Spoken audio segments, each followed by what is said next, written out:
48வது சங்கீதம் அதனுடைய 14வது வசனத்தை எல்லாரும் சேர்ந்து வாசிக்கலாம். சங்கீதம் 48:14.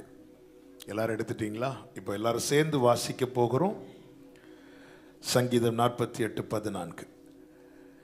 இந்த தேவன் என்றென்றைக்கும் உள்ள சதா காலங்களிலும் நம்முடைய தேவன், மரண பரியந்தம் நம்மை நடத்துவார். ஹல்லேலூயா. இன்று மாலையிலே கர்த்தர் இந்த வார்த்தையை கொண்டு பேசும்படி கடந்த வாரமே ஆவியானவர் சிந்தையிலே கொண்டு வந்தார். நம்ம இன்னொரு 1 மணி நேரம் கர்த்தருடைய வார்த்தையை கேட்க போகிறோம். நல்ல கவனமாய் கேட்கும்படி அன்புடன் கேட்டுக்கொள்ளுகிறேன். தேவனால் தன் மரண பரியந்தம் நடத்தப்படுகிறவர்களுக்கு மகிமை நிச்சயம்.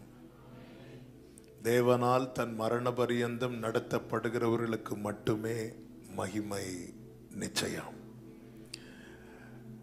ஆராதனை ஆரம்பம் முதலே தேவனுடைய நடத்துதலை தான் நாம் நன்றியோடு பாடி தேவனை மகிமைப்படுத்தி கொண்டிருக்கிறோம். நம் ஆண்டவரை குறித்து பாடினோம். அவர் உண்மையில் பிசகாதவர். அவருடைய உண்மை எந்த இடத்திலும் தவறுவதை அவரால் தாங்கிக் கொள்ளவே முடியாது. சங்கீதம் 89 சொல்லப்பட்டிருக்கிறது, உண்மை அவரை சூழ்ந்திருக்கிறது. எந்த மனிதனுக்கும் இப்படி சொல்ல முடியாது. மனிதன் ஒரு பகுதியில் உண்மையாக இருப்பான், இன்னொரு பகுதியிலே பொய்யாகி விடுவான். அவனால் முடியாது என்கிற நிலைமை வரும்போதே அவன் பொய்யாகி விடுகிறான். அவனால் சாத்தியமில்லை என்கிற நிலைமை வரும்போதே அவன் பொய்யாகி விடுகிறான். ஆனால் தேவன் அப்படிப்பட்டவர் அல்ல. அவர் வாக்கினால் சொன்னதை கரத்தினால் செய்து முடிக்கிறவர். இருக்கிறதை எடுத்து தருவார், இல்லாதவைகளை உருவாக்கி தருவார். அவர் சர்வ வல்லமை உள்ள தேவன். நடத்துவார்னா நடத்துவார், நடத்துவேன்னு சொன்னா நடத்துவார். நம் தேவனுடைய விசேஷம் அதுதான். மரண பரியந்தம் நம்மை நடத்த அவர் ரெடியா இருக்கிறார். மரண பரியந்தம் நாம் அவரோடு நடக்க ரெடியா இருக்கிறோமா? இன்னைக்கு செய்தி இதுதான். மரண பரியந்தம் தேவனால் நடத்தப்படுகிறவர்களுக்கு மகிமை நிச்சயம்.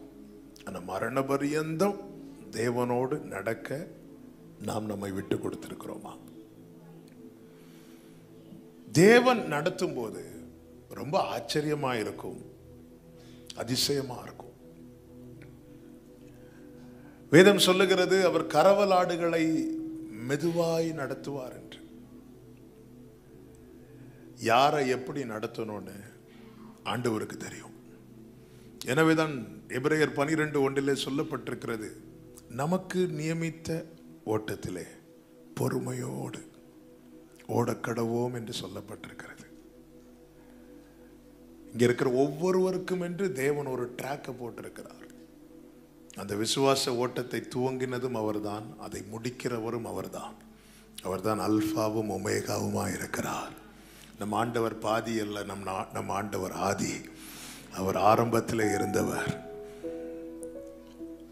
அவரோடு நடக்கணும், இயேசுவோடு. கடந்த சில ஆண்டுகளாகவே ஆவியானவர் இந்த வார்த்தைகளை கொண்டுதான் அதிகமாக இடைப்பட்டு கொண்டே வருகிறார்.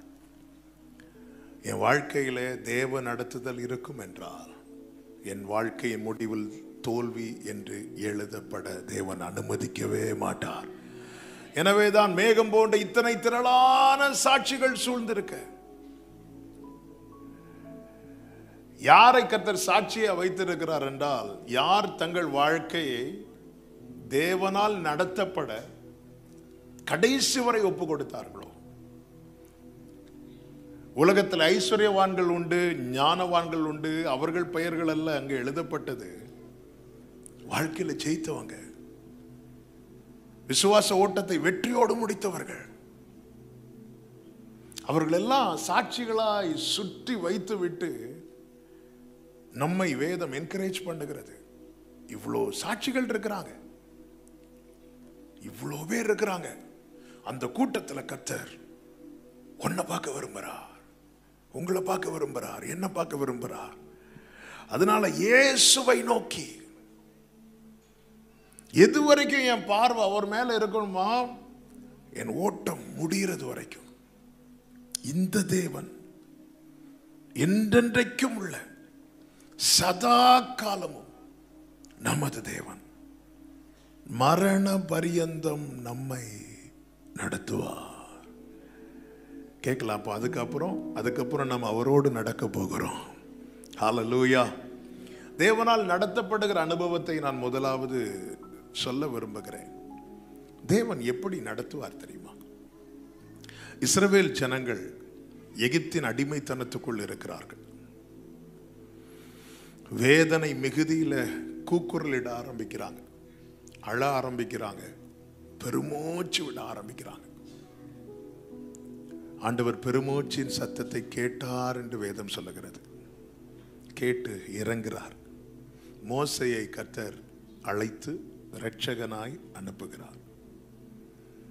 மோசே எகிப்துக்கு போகிறார். நிறைய அற்புதங்கள் நடக்குது. முதல்ல தண்ணீர் இரத்தமா மாறுது. இயேசுவும் இந்த பூமியில வந்து தண்ணீரை முதல்ல ரசமாக மாற்றினார். அற்புதம், ஆச்சரியமா இருந்துச்சு. ஆனா மீட்பு கிடைக்கல. அற்புதங்கள் மேல அற்புதம், அநேக அடையாளங்கள். ஒவ்வொரு அற்புதம் நடக்கும்போது ரொம்ப ஆச்சரியமா இருந்துச்சு. மீட்பு கிடைக்கல, விடுதலை கிடைக்கல. பார்வோன் இன்னும் தன் இருதயத்தை கடினப்படுத்தி கொண்டே இருக்கிறான். மோசையும் தளர்ந்து இருப்பார். இன்னாண்டவரே, அற்புதம்லாம் நடக்குது, நிறைய வருது, ஆனா இன்னும் மீட்பு கிடைக்கலையே, விடுதலை இல்லையே. ஆண்டவர் சொன்னார், ஒரே ஒரு காரியத்தை செய் மோசே. என்ன ஆண்டவரை செய்யணும்? ஒரு பழுதற்ற ஆட்டுக்குட்டியை அடி. அந்த ஆட்டுக்குட்டியின் ரத்தத்தை ஒவ்வொரு வீட்டு நிலைக்கால்கள் மேல பூசு. எப்பொழுது ஒரு ஆட்டுக்குட்டி அடிக்கப்பட்டு அந்த ரத்தம் தெளிக்கப்பட்டதோ அந்த இரவு இஸ்ரவேலருக்கு மீட்பு உண்டானது. ரட்சிப்பு, மீட்பு ஆட்டுக்குட்டியானவருடைய இரத்தத்தினால் மட்டுமே உண்டு. எனவேதான் தேவனற்றவர்களாய் இருந்தோம், நம்பிக்கை இல்லாதவர்களாய் இருந்தோம், வாக்குத்தத்தத்துக்கு அந்நியராய் இருந்தோம், காணியாட்சிக்கு புறம்பானவர்களாய் இருந்தோம். இன்னைக்கு நானும் நீங்களும் இப்படி கூடி வந்து ஆராதிக்க, அவரை கொண்டாட காரணமாக இருந்தது ஒன்றே ஒன்றுதான், இயேசு கிறிஸ்துவின் ரத்தம். இரத்தத்தாலே மீட்பு உண்டான போது இஸ்ரவேலர்கள் எல்லாரும் அணி அணியாய் புறப்பட்டு வந்தார்கள். வெளியே வந்தபோது மேக ஸ்தம்பத்திலும் அக்னி ஸ்தம்பத்திலும் அவர்களை வரவேற்று நடத்த ஒருத்தர் வெயிட் பண்ணிட்டு இருந்தார்.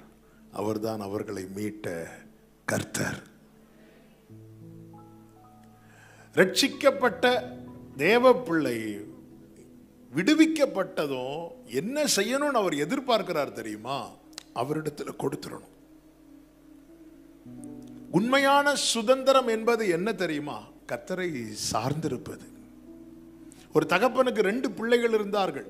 இளையவன் தகப்பனிடத்தில் எனக்கு சொத்துக்களை பிரித்து தாங்க அப்படின்னு சொல்லிட்டு அப்பா கிட்ட கேட்கிறான்.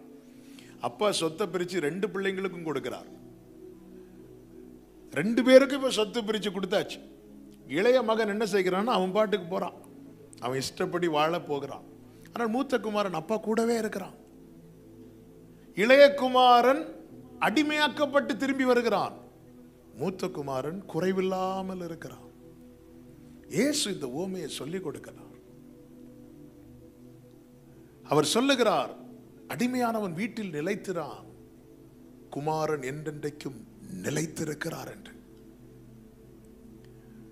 நானாக நடப்பதை அவர் விரும்பவில்லை, அவரால் நடத்தப்பட வேண்டும் என்பதை நான் விரும்ப வேண்டும் என அவர் விரும்புகிறார். இந்த தேவன் மீட்கப்பட்டு வெளியே வந்த ஜனங்களை கர்த்தர் நடத்தின விதங்கள் ரொம்ப ஆச்சரியமானது. அவர் எப்படியெல்லாம் நடத்தினார் என்று வேதம் சொல்லுகிறது. யாத்திராகமம் 13:21 சொல்லப்பட்டிருக்கிறது, கர்த்தர் பகலில் அவர்களை வழிநடத்த மேக ஸ்தம்பத்திலும், இரவில் அவர்களுக்கு வெளிச்சம் காட்ட அக்கினி ஸ்தம்பத்திலும் அவர்களுக்கு முன் சென்றார் என்று சொல்லப்பட்டிருக்கிறது. கர்த்தரால் நாம் நடத்தப்படும் போது நம்முடைய வாழ்வின் பாதையில நமக்கு முன்னாடி யார் இருப்பாங்க தெரியுமா? கர்த்தர் இருப்பார். மோசே கிட்ட கர்த்தர் சொல்லுகிறார், என் சமூகம் உனக்கு முன்பாக செல்லும். அடுத்த வார்த்தை என்ன சொல்லுவார் தெரியுமா? நான் உனக்கு இளைப்பாறுதலை தருவேன். கர்த்தர் எனக்கு முன்னாடி போறார்னா என்ன தடைகள் இருந்தாலும் அவர் பார்த்துக் கொள்வார். தடைகளை தகர்க்கிறவர் அவர்களுக்கு முன்னே செல்கிறார் என்று மீகாவை கொண்டு ஆவியானவர் எழுதி வைத்திருக்கிறார். கர்த்தரால் நடத்தப்பட யார் தங்களை ஒப்புக் கொடுக்கிறார்களோ அவர்கள் வாழ்க்கையிலே அவர்களுக்கு விரோதமாய் சத்துரு தொடுக்கிற, சத்துரு உருவாக்குகிற எந்த காரியத்தையும் அவர்கள் ஃபேஸ் பண்ணுவதற்கு முன்பதாக அவர் ஃபேஸ் பண்ணுவார். அல்லேலூயா. எனவே தான் வேதம் சொல்லுகிறது, அவருடைய பிரசன்னத்திலே பர்வதங்கள் எல்லாம் மெழுகு போல உருகுமாம். பெரிய பர்வதமே நீ எம்மாத்திரம் செருபாபேலுக்கு முன்பதாக சமபூமியாவா என்று வேதத்திலே சொல்லப்பட்டிருக்கிறது. ஆண்டவர் கிதியோனை அனுப்பும் போது அதுதான் சொல்லுகிறார், உன்னை அனுப்புகிறது நான் அல்லவா அப்படின்கிறார். அங்க போய் நான் என்ன ஆண்டவரை சொல்வதற்கு, நீ சொல்லு கர்த்தரின் பட்டயம் கிதியோனின் பட்டயம் சொல்லு, அவ்வளவுதான். அதுக்கப்புறம் நீ யுத்தம் பண்ண வேண்டிய அவசியமே வராது. கர்த்தர் புறப்பட்டார், நான் உனக்கு முன்னே போய் கோணலானவைகளை செவ்வையாக்குவேன் என்று கர்த்தர் சொல்லி இருக்கிறார். நான் உனக்கு முன்னே போய், கர்த்தர் முன்னின்று நடத்துவார், கர்த்தர் உங்கள் முன்னே போவார் என்று வேதத்திலே சொல்லப்பட்டிருக்கிறது. அதைதான் யோபு சொல்லுகிறார், நான் போகும் வழியை அவர் அறிவார். எப்படி யோபு உங்களுக்கு தெரியும்னா, அடுத்த வசனத்தில் யோபு சொல்றார், என் கால்கள் அவர் அடிகளை பற்றி பிடித்தது. யோபு 23:11. என் கால்கள் அவர் அடிகளை. அதுக்கு முன்னாடி தான் சொல்றார், முன்னாக போனாலும் அவர் இல்லை, பின்னாக பார்த்தாலும் அவர் இல்லை, வலதுபுறத்திலும் இல்லை, இடதுபுறத்திலும் இல்லை, நான் போகும் வழியை அவர் அறிவார், என் கால்கள் அவர் அடிகளை பற்றி பிடித்தது. யோபுவின் வாழ்க்கையின் பாதை அதே போல சோதனை யாருக்குமே வந்திருக்காது, யாருக்கும் வரக்கூடாது. வெல்த் கம்ப்ளீட்டா அவுட்டு, ஹெல்த் கம்ப்ளீட்டா அவுட்டு, அவனுக்கென்று இந்த பூமியில என்ன இருந்துச்சோ எல்லாமே அவுட்டு. அந்த பாதையில நடக்கிற யோபு சொல்றாரு, என் கால்கள் அவர் அடிகளை பற்றி பிடித்தது. அவன் கொஞ்சம் உற்று பார்க்கிறான், ஆண்டவர் என்ன ட்ராக் ஆண்டவரை போட்டு வச்சிருக்கிறீங்க, என்ன பாதை ஆண்டவரை இது. உற்று பார்த்த போதுதான் அறிந்து கொண்டான், அவன் நடக்கிற பாதையில் அவன் கால் வைப்பதற்கு முன்னதாக அவருடைய காலடி இருப்பதை பார்க்கிறான். என் ஓட்டத்தில் நான் தனிமை இல்லை, நேசித்தவர் என்னை வெறுக்கவில்லை, தகப்பன் வீட்டில் கொண்டு சேர்த்திடுவார், நம்புவேன். என்ன நிச்சயம்? அடுத்த வசனத்துல யோபு சொல்லுகிறார், என்ன சொல்றார் தெரியுமா? எனக்கு குறித்திருக்கிறதை அவர் நிறைவேற்றுவார். இன்னைக்கு நம்ம கையில போனை வச்சுட்டே அதை சொல்ல முடியல, யோபு கையில ஒரு ஓட வச்சுட்டு சொன்னார். ஓட எதுக்கு வச்சிருந்தார் தெரியுமா? அவரை சொறிகிறதுக்கு. நம்ம போனை வைக்கிறது போனை சொறிகிறதுக்கு. போனை வச்சுட்டே நமக்கு சொல்ல முடியல, அக்கௌண்ட் வச்சுட்டே நமக்கு சொல்ல முடியல எனக்கு குறித்திருக்கிறதை நிறைவேற்றுவார்னு. ஆனா கையில ஒரு சின்ன ஓட்டு துண்டை வச்சுட்டு அவர் சொல்றாரு, எனக்கு குறித்திருக்கிறதை. ஏதுமில்லை என்ற கவலை இல்லை, காரணம் துணையாளர் என்னை விட்டு விலகவில்லை, சொன்னதை செய்திடும் தகப்பன் அவர், சொன்னதை செய்திடும், நம்புவேன் நம்புவேன், க்ளோரி நம்புவேன்.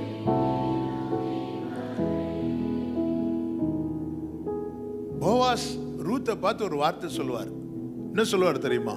இப்பார் மகளே, பயப்படாத, உனக்கு வேண்டிய படி எல்லாம் செய்வேன் அப்படிங்கிறார். இந்த வார்த்தை ஏன் வயல் நிலத்தில் இருக்கும்போது சொல்லல? வயல் நிலத்தில் அவ வந்து என்ன வேண்டி இருப்பா தெரியுமா? கதிர வேண்டி இருப்பா. வயல் நிலத்தில் அவள் வேண்டினதை கொடுத்தார். ஆனால் அவர் பாதத்தில் வந்தபோது அவளுக்கு எது வேண்டியதோ அது எல்லாவற்றையும் செய்ய அவர் ரெடியாகிறார். ஏன் ரெண்டுக்கு வித்தியாசம் என்ன? வயல் நிலத்தில் எல்லாரும் வந்தாங்க கதிர் பொறுக்க. ஆனால் அதன் பிறகு போவாஸ் எல்லாரையும் பிளஸ் பண்ணிட்டு போயிட்டாரு. எல்லாரும் கதிரை வாங்கிட்டு அவங்கவுங்க வழியில போயிட்டாங்க. இந்த ரூத் என்ன பண்றா தெரியுமா? தன்னை ஆயத்தப்படுத்தி அந்த போவாஸ் பின்னாடியே போறான். அந்த போவாஸ் சொல்லும் வார்த்தை என்ன தெரியுமா? அநேக தரித்திரர் ஒரு பக்கத்தில் இருக்கிறாங்க, ஐஸ்வர்யவான்கள் இன்னொரு பக்கம் இருக்கிறாங்க. நீ அவங்க பின்னாடி போகாம நீ என்னை தேடி வந்த பாத்தியா? உன்னுடைய முந்தின நற்குணத்தை பார்க்கலாம் உன்னுடைய பிந்தின நற்குணம் சூப்பர். நிறையவே நமக்கு முன்னாடி ஓப்பனா இருக்கும். ரட்சிக்கப்பட்ட தேவ பிள்ளைக்கு பாருங்க, காலையிலேருந்து ஈவினிங் வர ஒரு வீட்டில் ஒரு நாயை கட்டி போட்டிருக்கோன்னு வைங்களேன். அதை கட்ட அவிழ்த்து பாருங்க, அதுக்கு எங்க போகணுன்னே தெரியாது. அதை விடுங்க, இந்த லவ் பேர்ட்ஸ்னு ஒரு பேர்ட் உண்டு. யார் பேர் வச்சாங்கன்னு தெரியாது. தெரிஞ்சு வச்சு யாரோ கோவத்தில் லவ் பண்ணி ஃபெயிலியரான ஆள் யாராவது வச்சிருப்பாங்கன்னு நினைக்கிறேன். அவங்க வளர்த்து வளர்த்து வளர்த்து ஒரு நாள் அதை திறந்து விடுவாங்க, ஆளை காணாது, அது பறந்து போயிடும். அதாவது ஒரு ஃப்ரீடம் கிடைச்சதுன்னா அதுக்கப்புறம் என் வழி, என் இஷ்டம், என் விருப்பம், இப்படி போறவங்க எல்லாம் அவர் பிளஸ் பண்றார், அது வேற. ஆனா நிறைய பாதை இருக்கு. தரித்திரர் போகிற வழி ஒரு பக்கம் இருக்கு, ஐஸ்வர்யவான்கள் போகிற வழி இன்னொரு பக்கம் இருக்கு. அந்த வழியா போகாம போவாஸ் விசாரிக்கிறான், நகோமி கிட்ட விசாரிச்சுட்டு போய் பாதத்துல தன்னை வைக்கிறாள். கிருபையை பெற்ற தேவ பிள்ளை, கிருபையினால் மீட்பை பெற்ற தேவ பிள்ளை தன் வாழ்க்கையை அவர் பாதத்தில் வைத்தால் அவர்களுக்கு கொடுக்கப்படுகிற ரேமா, அவர்களுக்கு கொடுக்கப்படுகிற வார்த்தை என்ன தெரியுமா? உனக்கு வேண்டியபடி எல்லாம் நான் செய்வேன். அவர் முன்னின்று நடத்துகிறார்.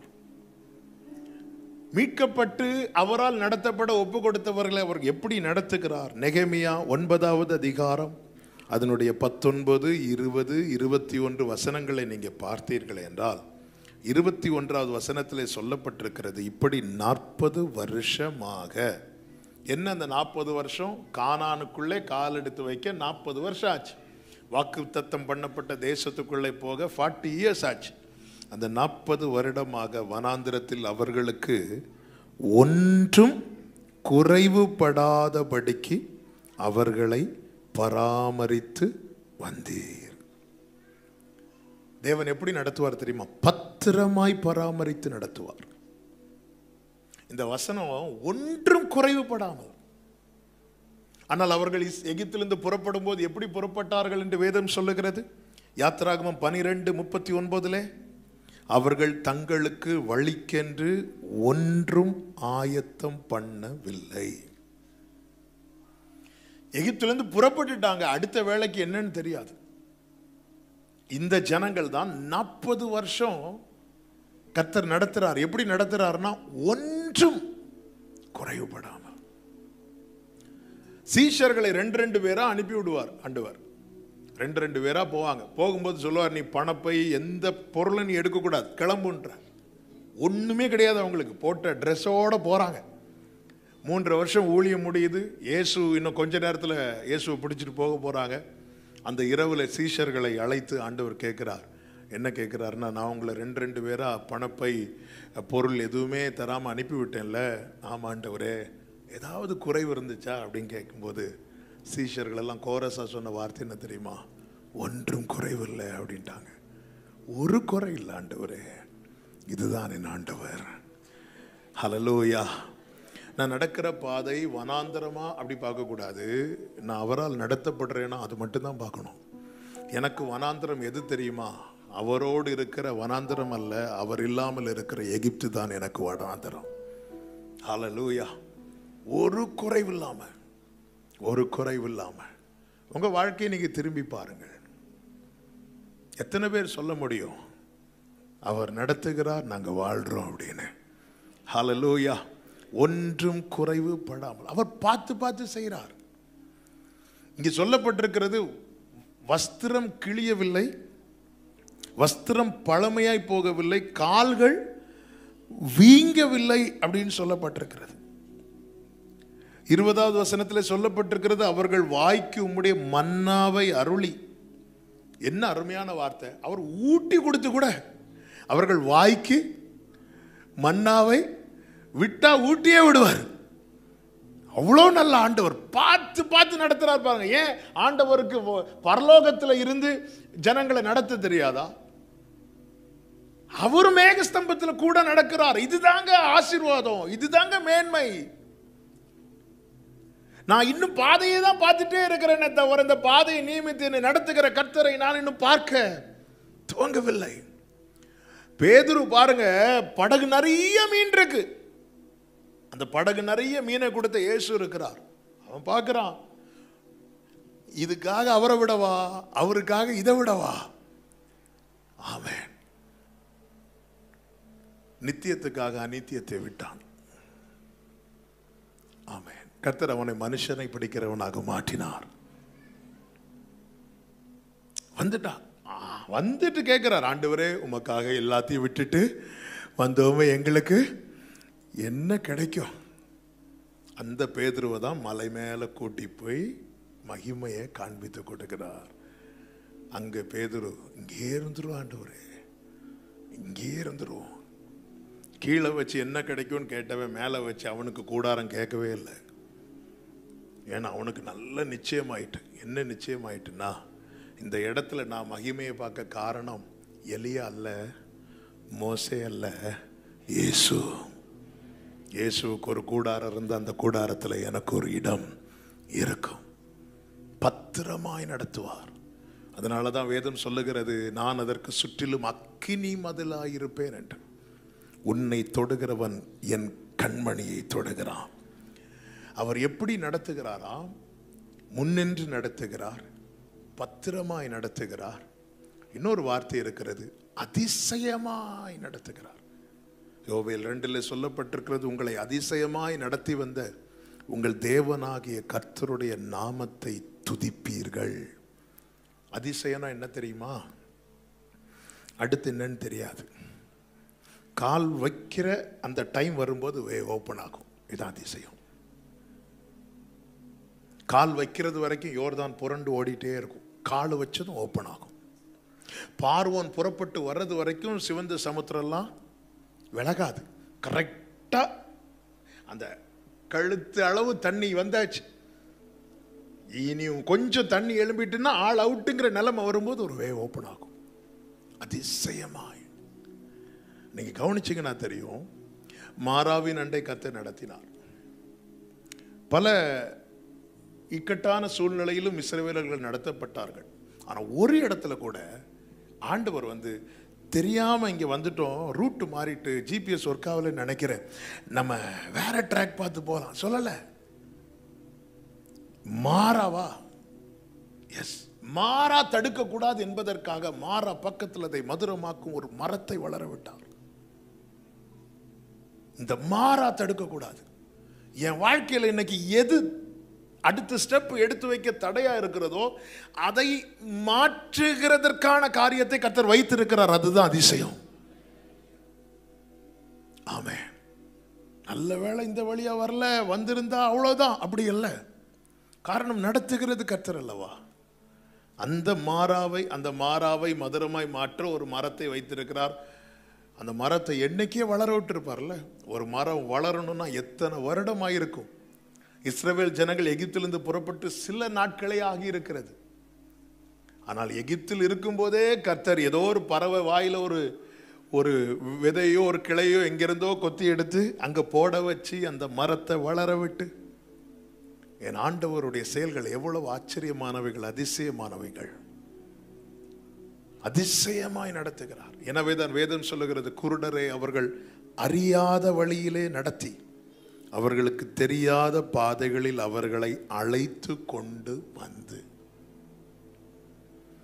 கர்த்தர் நடத்தும் போது நமக்கு தெரியாத பாதையில தான் நடத்துவார். தெரிஞ்ச பாதைனா நாம ரூட்டு சொல்லிட்டு இருப்போம் ஆண்டவருக்கு. ஏர்போர்ட்ல இருந்து இறங்கினதும் என்ன கூட்டிட்டு வந்தாங்க, பேசாம இருந்துக்க வேண்டியதான். ரைட்டா லெஃப்டா ஒன்றும் தெரியாது. என்ன அடுத்த தெருவில் விட்டாலே, கார் கரெக்டாக டோர் முன்னாடி விட்டதுனால அப்படி கெத்த இறங்கி உள்ள வந்தாச்சு. அடுத்த பில்டிங்கில் விட்டா இன்னும் என்னை தேடி கொண்டிருப்பீர்கள்.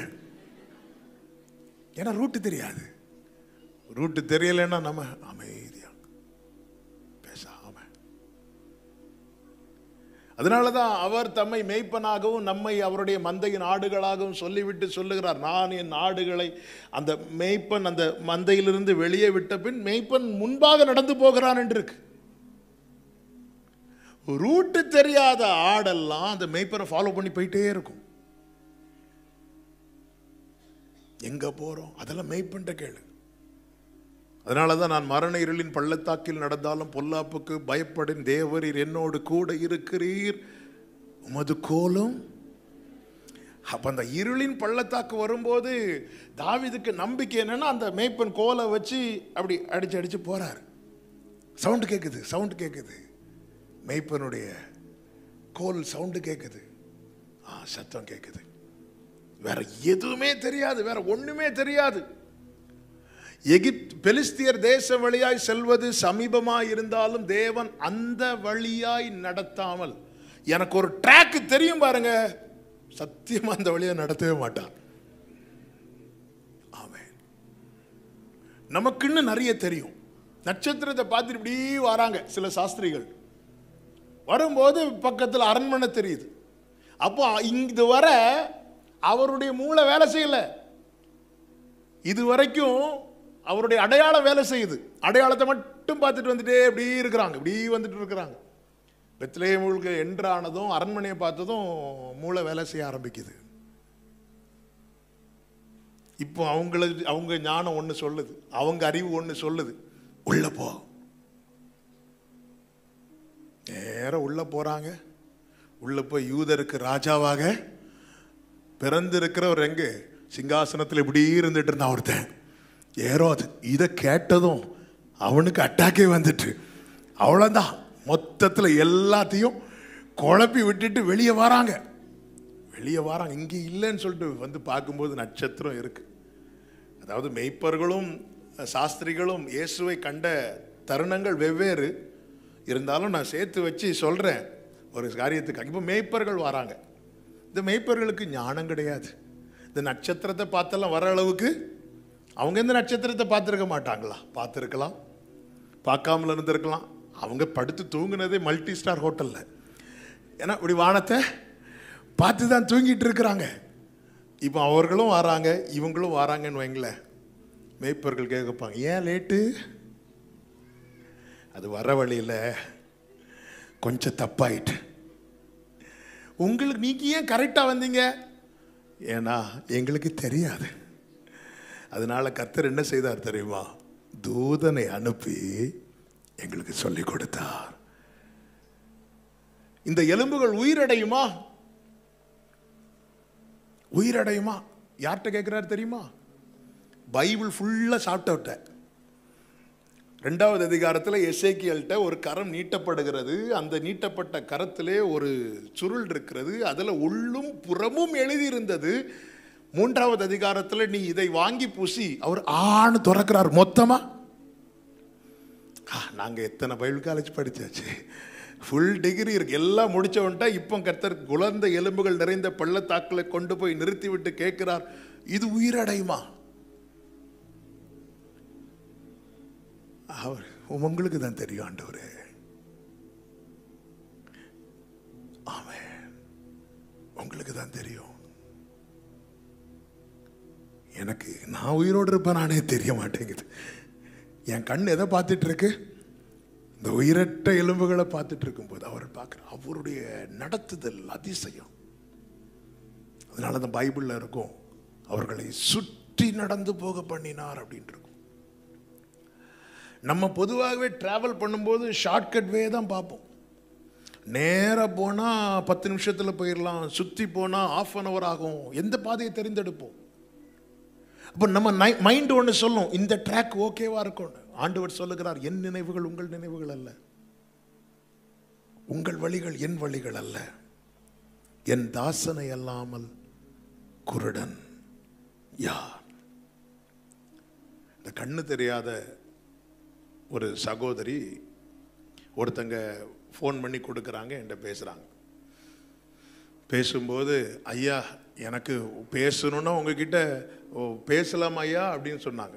சரிம்மா பேசலாமா, அப்போ உங்கள் ஃபோன் நம்பர் சொல்லுவீங்களா அப்படின்னு கேட்டாங்க. அப்போ நான் வழக்கமாக எல்லார்ட்டையும் சொல்கிறது மாதிரி இவங்கள்ட்டையும் கொஞ்சம் ஸ்பீடாக ஃபோன் நம்பர் சொல்லிட்டேன். சொன்ன தேங்க்ஸ் ஐயா அப்படின்னாங்க. எனக்கு அதுக்கப்புறம் தான் ஸ்ட்ரைக் ஆச்சு, ஐயோ இவங்களுக்கு நம்ம அதெல்லாம் சாரிம்மா நான் கொஞ்சம் ஸ்பீடாக சொல்லிட்டேன், நீங்கள் பக்கத்தில் யார்கிட்ட சொன்னீங்கன்னா அவங்க நோட் பண்ணி கொடுப்பாங்க. இல்லை இல்லை இல்லை இல்லை நான் நோட் பண்ணிட்டேன் அப்படின்னாங்க. நீங்கள் சொல்லுங்கள் அப்படின்னு கடன்னு நான் சொன்னதை அப்படியே சொல்கிறாங்க. நான் சொன்னேன், நானே என் ஃபோன் நம்பர் படிக்க 2 வாரம் எடுத்தேன். நீங்கள் அவங்க சொல்கிறாங்க, எங்களுக்கு கண்ணு பார்வை ஆண்டவர் கொடுக்கல, ஆனால் எங்கள் காது ரொம்ப ஷார்ப்பு அப்படின்னாங்க. அதனால் எங்களுக்கு நல்லா கேட்க வைக்கிறார் ஆண்டவர், கேட்டு கேட்டு அதை உள்வாங்க வைக்கிறார் அப்படின்னாங்க. என் தாசனை அல்லாமல் குருடன் யார்? எனக்கு பாதை தெரியாதுன்னா குருடனை யார் தெரியுமாங்க? கண்ணு தெரியாதவன் கிடையாது, பாதை தெரியாதவன். ஆமே, நான் காண வேண்டியதை காணும் மட்டும் நான் குருடனே. நான் செல்ல வேண்டிய பாதை ஒரு திசை இருக்க நான் வேறொரு பாதையை நோக்கி பயணிக்கிறேன் என்றால் நான் குருடனே. எனக்கெல்லாம் தெரியும், எனக்கெல்லாம் தெரியும் அப்படி சொல்லி நடக்கிறாங்கல்ல, குருடன். தெரியாத ஆண்டவரே, நான் என்ன குருடன் என்று உணர்ந்தால்தான் இந்த கண்ணு தெரியாதவங்க பார்த்துருக்கீங்க, இன்னொருத்தவங்க சப்போர்ட் தேவை. அவங்க கையை பிடிச்சிட்டு அவங்க எப்படி நடக்கிறாங்களோ அப்படி நடப்பாங்க, அவங்க நின்னா இவங்களும் நிற்பாங்க. இதுதான் இங்கே நடக்கிறது.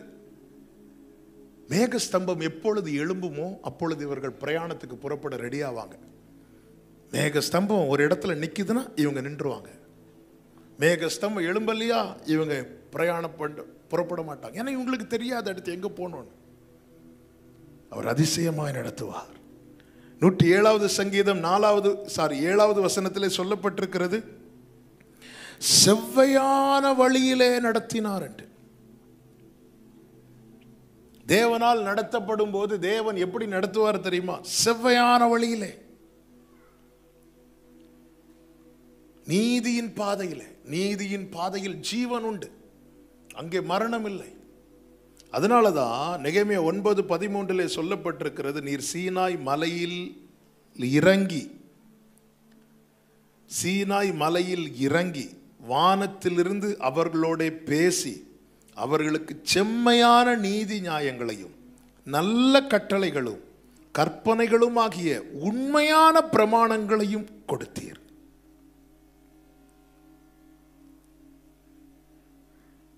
வேதம் எல்லாருக்கும் முக்கியம், விசேஷமாய் ரட்சிக்கப்பட்டவர்களுக்கு மிக மிக முக்கியம்.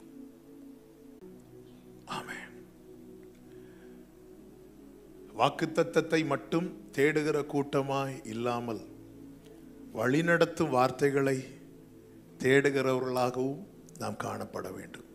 நீங்க நல்லா கவனிச்சீங்கன்னா தெரியும், எகிப்தை விட்டு வெளியே போற டைம் ஆகும்போது ஒரு யுத்தம் நடக்குது. பார்வோன் கடினப்பட்டு எழும்புகிறான். அதுபோலதான் இஸ்ரவேல் ஜனங்கள் சீனாய்க்கு போறதுக்கு முன்னாடி அமலேக்கியன் வந்தான்.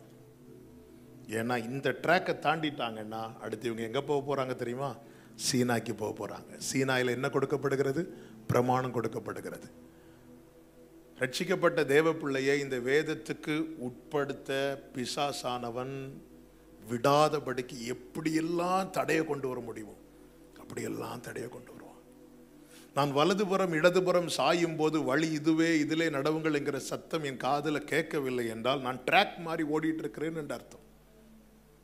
தாபரிக்கும் ஊருக்கு போய் சேர, அப்படிதான் இருக்கு பைபிள். எனக்குன்னு ஒரு இடத்தை கர்த்தர் ஆயத்தப்படுத்தி வைத்திருக்கிறார். தாபரிக்கும் ஊருக்கு போய் சேர அவர்களை செவ்வையான வழியிலே நடத்தினார். தண்ணீர்ல இறங்கி ஏற வைக்கிறார். சிவந்த சமுத்திரத்தின் வழியாய் நடத்த காரணம் என்ன? காரணம் ஒன்றுதான், இனி நீ எகிப்துக்கு போகக்கூடாது. இதுதான் ஞான ஸ்நானத்தின் அடையாளமாய் சொல்லப்பட்டிருக்கிறது. சிவந்த சமுத்திரம் திறக்கிறது, மூடுகிறது. சிவந்த சமுத்திரம் ஓப்பன் ஆகும் போது இவங்க இறங்கி ஏறுறாங்க. அது எதை காண்பிக்கிறது? கானானுக்கு போகும்படி உனக்கான வாசல் திறந்திருக்கிறது. சிவந்த சமுத்திரம் மூடுகிறது, எதை காண்பிக்கிறது? நீ மீண்டும் அந்த பழைய வாழ்க்கைக்கு போகக்கூடாது, மீண்டும் அந்த எகிப்தை நோக்கி போகக்கூடாது. இதைதான் புதிய ஏற்பாட்டில் ஞானஸ்நான உடன்படிக்கையோடு ஒப்பிட்டு சொல்லப்பட்டிருக்கிறது. இரத்தத்தால் மீட்கப்பட்ட ஜனம் பெலிஸ்திய தேச வழியாய் செல்வதற்கு சமீபமான பாதை இருந்தாலும் கர்த்தர் அந்த வழியாய் நடத்தாமல், மீட்கப்பட்ட ஜனத்தை வேற எந்த வழியாகவும் நடத்தாமல் ஞான ஸ்நான உடன்படிக்கைக்கு உட்படுத்தி தான் நடத்தினார். உயிர்த்தெழுந்த கிறிஸ்து அதை சீஷர்களுக்கு வலியுறுத்தி சொல்லி செய்யும்படி சொல்லிட்டு போனார். அவர் நடத்துகிறார் ஆழத்திலே. எனவேதான் அவர்கள் ஆழத்திலே அதிசயங்களை கண்டார்கள். கர்த்தர் என்ன ஒரு பாதையில் நடத்துகிறார் என்றால் அதுதான் எனக்கு செவ்வையான பாதை. அவர் எப்படி நடத்துகிறார்?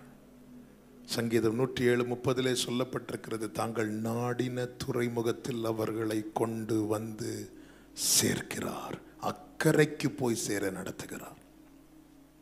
முன்னின்று நடத்துகிறார், பத்திரமாய் நடத்துகிறார், அதிசயமாய் நடத்துகிறார், செவ்வையான வழியில் நடத்துகிறார், அக்கறைக்கு போய் சேர நடத்துகிறார். இந்த தேவன் என்றென்றைக்கும் உள்ள சதா காலமும் நம்முடைய தேவன். மரண பரியந்தம் நம்மை நடத்துவார். கைகளை உயர்த்தி சத்தமா ஆமென் சொல்லுங்க பார்க்கலாம். இப்போதான் நான் செய்திக்குள்ள போறேன். அவரால் நடத்தப்பட்டா அக்கறை கன்ஃபார்ம். அதுக்கு தான் இவ்வளவு சொன்னது. அவரோடு நடக்கிறோமா? என் கையை பிடிக்க, அவர் என் கையை பிடிக்க நான் விரும்பலைன்னா அவர் எப்படிங்க என் கையை பிடிப்பார்?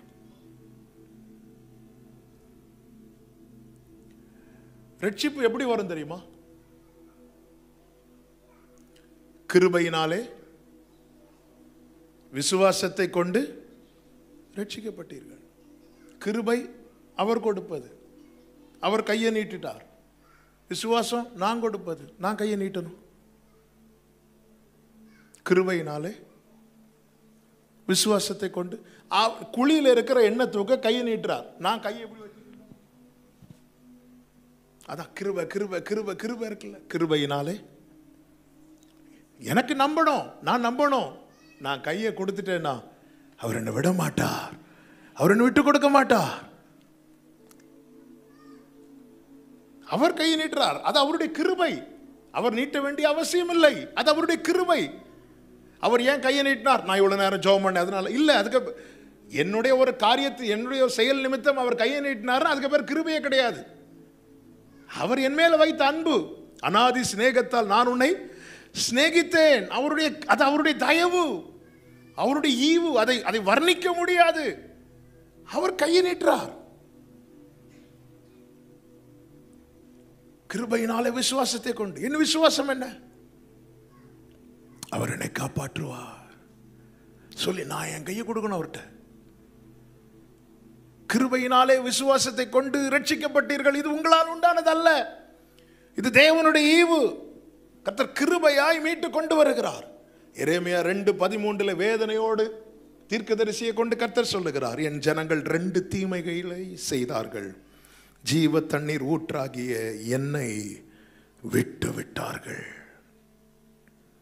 17 சொல்லப்பட்டிருக்கிறது, உன் தேவனாகிய கர்த்தர் உன்னை வழியிலே நடத்தி கொண்டு போகும் காலத்தில் நீ அவரை விட்டு போகிறதினால் அல்லவோ இதை உனக்கு நேரிட பண்ணினாய் என்று கர்த்தர் வேதனையோடு கேட்கிறார். அப்போ ஒரு காரியம் தெளிவாய் தெரிகிறது, கர்த்தர் விட்டு போகல, கர்த்தர் அவருடைய காரியத்தில் உண்மையா இருக்கிறார்.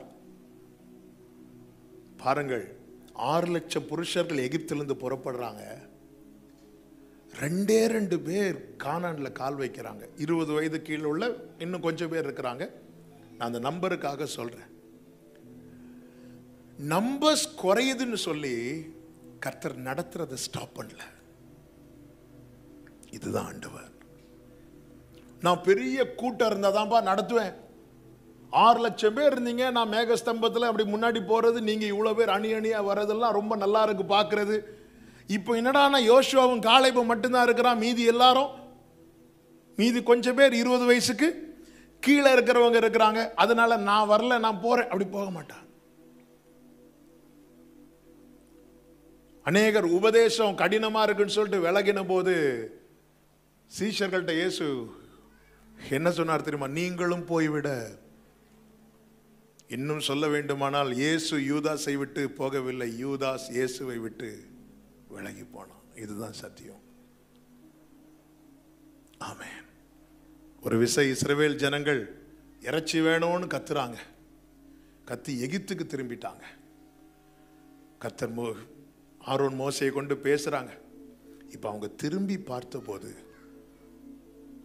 மகிமை காணப்பட்டது என்று வேதம் சொல்லுகிறது. என்னதுன்னு அர்த்தம் தெரியுமா? இவங்க திரும்பினாலும் கர்த்தர் அந்த பாதையில வெயிட் பண்ணிட்டு இருக்கிறார். எகிப்திலிருந்து வெளியே வரும்போது மேக ஸ்தம்பத்தில் வெயிட் பண்ணிட்டு இருந்தார். சாஸ்திரிகள் உள்ள இருந்து அரண்மனைக்குள்ள இருந்து வெளியே வந்த போது நட்சத்திரம் இன்னும் வெயிட் பண்ணிட்டு தான் இருக்கு. வெயிட் பண்ணிட்டு தான் இருக்கு. இந்த கிருபையின் வாசல் அடைக்கப்படுவதற்கு முன்னமே என்னை கேட்டுக்கொண்டிருக்கிற அன்பு சகோதர சகோதரி, நான் இதுல ரொம்ப கவனமா இருக்க வேண்டிய காரியம் என்ன? நான் எப்படி நானா நடக்கிறேனா, அவரால் நடத்தப்படுகிறேனா? வழியிலே விட்டு விட்டு போகிறவர்கள் யார் அவரை விட்டு போவார்கள் தெரியுமா? ஒன்று, நெருக்கத்தில் மட்டும் தேடுகிறவர்கள். நெருக்கத்தில் மட்டும் தேடுறவங்க. அதாவது தங்களுக்கு ஒரு ஆண்டவரை தேடணும் அல்லது ஆண்டவர் ஞாபகமே வர்றது எப்போ தெரியுமா? இந்த படிக்கிற பிள்ளைகளுக்கு பைபிள் ஞாபகம் வர்றதே நாளைக்கு மேக்ஸ் எக்ஸாம் இருக்கணும். பெற்றோர் கூட அப்படிதான். பைபிள் படிச்சே நாளைக்கு என்ன எக்ஸாம்? நான் ஆண்டவரை தேடணும்னா, என் வாழ்க்கையில் ஒரு பிரச்சனை இருந்துட்டே இருக்கணும்னா, ஆமென், இந்த வேதம் ஃபுல்லா அது எழுதப்பட்டிருப்பதை பார்க்க முடியும். நெருக்கப்படும் போது ஆண்டவரேன்னு கூப்பிடுவாங்க. கர்த்தர் கேட்டு விடுதலை கொடுப்பார். கொஞ்சம் விசாலமான போது தங்கள் கேட்டை மீண்டும் அதிகரித்துக் கொண்டிருப்பாங்க. நெருக்கத்தில் மட்டும் தேடுகிறவர்கள், நெருக்கத்தில் மட்டும் தேடுகிறவர்கள். இயேசு கிறிஸ்து அப்பம் பெருக பண்ணுகிற அற்புதம் செய்த போது 12 கூடை நிறைய மீதம் எடுத்தார்கள். இயேசு கிறிஸ்து நானே ஜீவ அப்பம் என்று சொன்ன போது 12 சீஷர்கள் மட்டும்தான் மீதி இருந்தார்கள். நெருக்கத்தில் மட்டும் தேடுகிற கூட்டம், கஷ்டத்தில் மட்டும் தான் தேடுவாங்க. இப்படிப்பட்டவர்கள் பாதி வழியில் அவரை விட்டுட்டு போயிடுவாங்க. எரேமியா 2வது அதிகாரம் அதனுடைய 6-7 வசனங்கள்ல ஆண்டவர் சொல்லுகிறார், என்னை விட்டு தூரப்பட்டு மாயையை பின்பற்றி வீணராய் போகிறதற்கு என்னிடத்தில் என்ன அநியாயத்தை கண்டார்கள். 7வது வசனம், செழிப்பான தேசத்தின் கனியையும் நன்மையையும் சாப்பிடும்படிக்கு நான் உங்களை அவ்விடத்துக்கு அழைத்து வந்தேன். ஆனாலும் நீங்கள் அதற்குள் பிரவேசித்த போது, அப்ப அந்த நன்மையை பார்க்கிறது வரைக்கும் அவரை விட்டு விலகல. அவர் நடத்துறாரு, இவங்க கூட வந்துட்டே இருக்கிறாங்க. அந்த நன்மையை பார்த்ததும் நீங்கள் அதற்குள் பிரவேசித்த போது என் தேசத்தை தீட்டுப்படுத்தி என் சுதந்திரத்தை அருவருப்பாக்கினீர்கள்.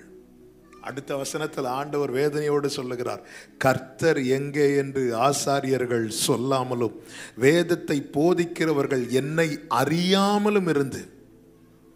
இப்போ தேடலே இல்லை. கர்த்தர் எங்க ஏன்னா கண்கள் தான் எதை பார்த்துட்டு? நன்மையை பார்த்துச்சுல்ல. எகிப்தில் வாழ்ந்திருக்கும் போது யாராவது கானான யோசித்தாங்களா? எங்க நம்ம படுக்கையில் ஆனாதான் அங்க பரலோகமே என் சொந்தமே பாட்டே வரும். இந்த கோவிட் ஃபர்ஸ்ட் வேவ்ல வந்தப்போ கொஞ்ச காலம் இயேசுவுக்காக கஷ்டப்பாடு, விசுவாசத்தில் பாட வேண்டிய பாட்டை நம்ம செலக்ட் பண்ணி எங்க மட்டும்தான் பாடுவோம் தெரியுமா? மரண வீட்டில் மட்டும்தான் பாடுவோம். வேற எங்கேயாவது பாடினா அந்த பாட்டை பாடாத. நமக்கு காணான் ஞாபகம் வர்றதே எப்போதான்? அவ்வளோதான். இனி கஷ்டம் போ உங்க பாடு, இப்படி யாராவது சொன்னா போதும் உடனே இன்ப இயேசு ராஜாவை நான். இப்போ ஒரே ஒரு கேள்வி, கை தூக்க வேண்டாம். இன்னைக்கு இயேசு வரணும்னு எத்தனை பேர் விரும்புறீங்க? கை தூக்க வேண்டாம். அவன் இப்பவே நெஞ்சு பக்கு பக்குன்னு இருக்குல்ல, இந்த ஏசிலே விசருக்குதுல்ல. அதான் தேவனை தேடுகிற உணர்வுள்ளவன் உண்டோ என்று எப்படி தேடுவோம்? ஒரு கள்ளன் போலீஸை தேடுவானா? யார் யாரை தேடுவா?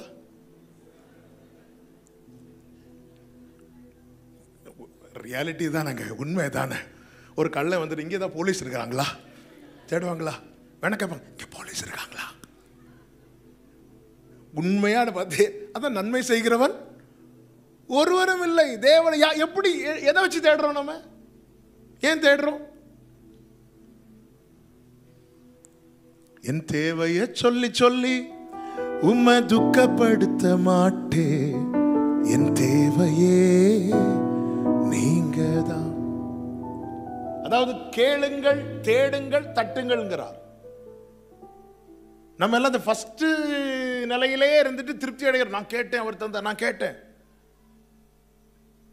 அவரிடத்தில் உள்ளதை கேட்கணும், அவரை தேடணும். ஆண்டவர் சொல்றார், நீ கேளு, நான் உனக்கு உத்தரவு கொடுத்து அறியாததும் எட்டாததுமான காரியத்தை அறிவிப்பேன்னு சொல்லிட்டு அடுத்து அதே எரேமியாவை கொண்டு சொல்றார், நீங்க முழு இருதயத்தோடு என்னை தேடுவீர்களானால் நீங்க தேடுகையில் என்னை கண்டடைவீர்கள், நான் காணப்படுவேன் அப்படிங்கிறார். அதிகாலையில் என்னை தேடுகிறவர்கள் கண்டடைவார்கள். அதாவது எனக்கு 1000 தேவை இருந்தாலும் எனக்கு ஃபர்ஸ்ட் ஜீசஸா தான் இருக்கணும். என்ன வந்தாலும் நம்புவே, என் நேச மீட்பரை யார் கைவிட்டாலும் பின் செல்வேன். இந்த ஒரு நிச்சயம் நம்ம இருதயத்துல இருந்தா வாழ்ந்தாலும் உம்மோடுதான், மரித்தாலும் உம்மோடு, என்னை கொன்று போட்டாலும் நான் உம்மை நம்புவேன் அப்படின்னு யோபு எவ்வளவு ஸ்ட்ராங்கா இருக்காரு பாருங்க. அதாவது ஆண்டவருக்கு மட்டும் ஒரு நம்பிக்கையை கொடுத்துட்டோன்னு வைங்களேன். என்ன நம்பிக்கை தெரியுமா? இவனை எவ்வளவு பிளஸ் பண்ணாலும் இவன் என்னை விட்டு போக மாட்டான்.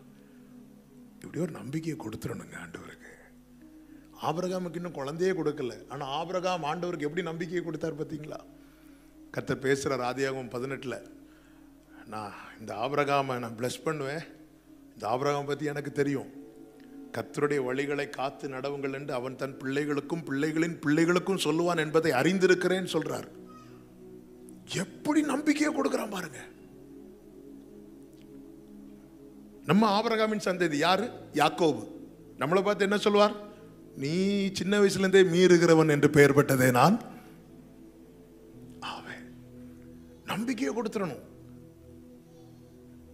பவுல் 3 நாள்ல நம்பிக்கையை கொடுத்துட்டார் ஆண்டவருக்கு. ஆண்டவர்கிட்ட மொத்தமே 2 கேள்விதான் கேட்கிறார் பவுல். நீர் யார்? தெரிஞ்சிட்டு இவர் தான் ஜீசஸ்னு. அடுத்த கேள்வி, நான் என்ன செய்யணும்? எனக்கு என்ன செய்வீர் என்றல்ல, முதல் சந்திப்பிலேயே நான் என்ன செய்ய வேண்டும் என்று பவுல் கேட்க, சந்தித்து 30 வருடம் ஆகியும் இன்னும் எனக்கு என்ன செய்வீர் என்று கேட்டுக்கொண்டிருக்கிறோமே. நீ போ, நான் சொல்றேன் அப்படிங்கிறார். நீ போ, நான் சொல்றேன். பவுல் போய் 3 வருஷம் இல்லை, 3 நாள்ல நம்பிக்கை கொடுக்கிறான். அனனியா ஆண்டவர் ஃபோர்ஸ் பண்றார், கிளம்பு போ, அந்த கை வை, அவன் நான் தெரிந்து கொண்ட பாத்திரமா இருக்கிறான், அவன் தரிசனம் கண்டான் என்று கர்த்தர் சொல்லுகிறார், காண்பிக்கிறார். பவுல் உன் தலையில இவன் வந்து கை வைப்பான், உனக்கு இப்படிதான் ஊழியம் இருக்கு, அவன் தரிசனம் கண்டான் என்று சொல்லுகிறார். கர்த்தர் வெளிப்படுத்துறார்.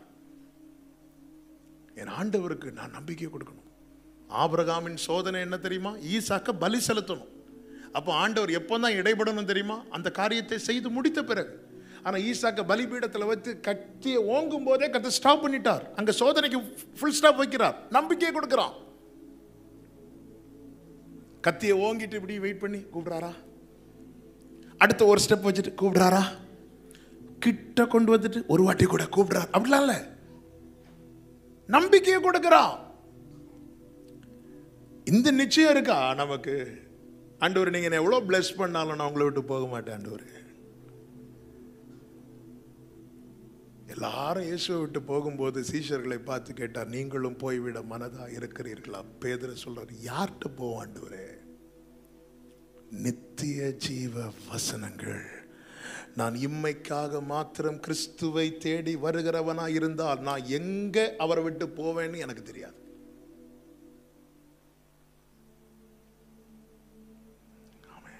ஆண்டவர் கேட்குற உங்களுக்கு என்ன வேணும்? என்ன வேணும்? நம்ம ப்ரேயர் லிஸ்ட்ல என்னெல்லாம் இருக்கு?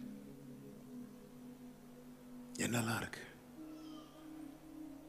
என் ப்ரேயர் லிஸ்டே என்னை காட்டி கொடுக்கும். உனக்கு எந்த இயேசு வேணும்னு. இன்னைக்கு உலகத்துக்கு காண ஒரு இயேசு தான் வேணும், கல்வாரி இயேசு வேண்டாம். பவுல் சொல்லுகிறார், சிலுவையில் அவர் அறையப்பட்ட அவரையே அன்றி வேறு ஒன்னையும் நான் சொல்ல மாட்டேன்டார்.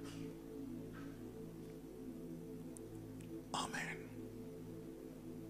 நெருக்கத்தில் மட்டும் தேவனை தேடுகிற கூட்டம் நிறைய இருக்கு.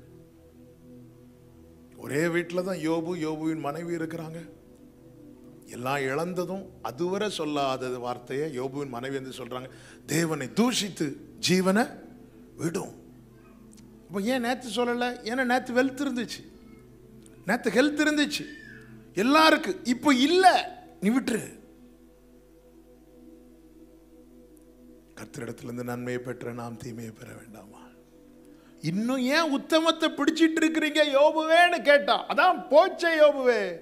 யோபு சொல்வார், என் மீட்பர் உயிரோடு இருக்கிறார், கடைசி நாளில் நான் அவரை காண்பேன், அந்நிய கண்கள் அல்ல என் சொந்த கண்களால் காண்பேன். நெருக்கத்தில் மட்டும் தேடுகிறவர்கள் அவரை வழியில விட்டுருவாங்க. அவங்களுக்கு ஒரு வே ஓபன் ஆனது விட்டுருவாங்க. அதனாலதான் இஸ்ரவேல் ஜனங்களில் அநேகர் வனாந்திரத்தில் அழிந்தார்கள் என்று சொல்லப்பட்டிருக்கிறது. இரண்டாவது, யார் அவரை விடுவாங்க தெரியுமா? கிறிஸ்துவை சார்ந்திருக்க மனதில்லாதவர்கள். யோவான் 6வது அதிகாரம் 56 ஆண்டவர் சொல்வார், என் மாம்சத்தை புசித்து என் இரத்தத்தை பானம் பண்ணுகிறவன் என்னிலே நிலைத்திருக்கிறான், நானும் அவனிலே நிலைத்திருக்கிறேன். என்னில் நிலைத்திருக்கிறான் அப்படிங்கிறார். சீஷர்கள் அதை கேட்டு 60வது வசனத்தில், இது கடினமான உபதேசம், யார் இதை கேட்பார்கள் என்றார்கள். 66, அது முதல் அவருடைய சீஷரில் அநேகர் அவருடனே கூட நடவாமல் பின்வாங்கி போனாங்க. இதுதான் கடைசியில் ஆண்டவர் சொல்வார், அழைக்கப்பட்டவர்கள் அநேகர், தெரிந்து கொள்ளப்பட்டவர்கள் சிலர். அதாவது அவரை டிபெண்ட் பண்ணி இருக்கிறத விரும்பாதவங்க போயிடுவாங்க. புரியும்படி சொல்றேன். இந்த ஏதேன்ல நீ பாவம் செய்கிற நாளிலே சாவாய் அப்படின்னு ஆண்டவர் சொல்வார். அந்த பாவம் தான் என்ன? அந்த பழத்தை சாப்பிட்டாங்க, செத்தாங்களா? மரணம்னா என்னது? மரணம்னா என்ன?